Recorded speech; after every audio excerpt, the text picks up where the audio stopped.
أما بعد فقد قال الله تعالى في كلامه আমাদের একটা অনেক আনন্দের বিষয়, যেহেতু একদিন আগে ঈদ করি, আর আমাদের এটা দীর্ঘদিন ধরে আমাদের জন্মের আগে থেকে প্রায় 100 বছরের ঐতিহ্য ধরে রাখতে পারতেছি। এটাই আমাদের জন্য অনেক সৌভাগ্য। আর সেক্ষেত্রে জানাচ্ছি যে বর্তমানে আমরা যে ঈদ করি, ঠিক আছে, আমাদের যে কোনো প্রান্তে যদি চাঁদ দেখা যায় সেই অনুযায়ী আমরা ঈদ করি। আমরা সঠিক তারিখে ঈদ করতে পেরেছি, এই জন্য আলহামদুলিল্লাহ অনেক খুশি এবং মনের ভিতরে আলাদা রকম একটা আনন্দ প্রতি কাজ করতেছে আর কি। আফগানিস্তানের দেখার বিষয় সেটা আমাদের কাছে সন্দিহান, তাই আমরা সেদিন করতে পারি নাই।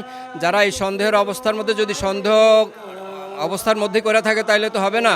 আর যদি তারা ওইভাবে সঠিক মনে করে তাহলে এটা তাদের ব্যাপার, এখতিয়ার। সে বিষয়ে আমরা তাদের ক্ষেত্রে আমরা কিছু বলতে চাই না, কিন্তু এটা সন্দেহ বিষয় ছিল, সেজন্য আমরা করতে পারি নাই, করা যায় না, কারণ রোজার মতো ফরজ ছাড়া যায় না।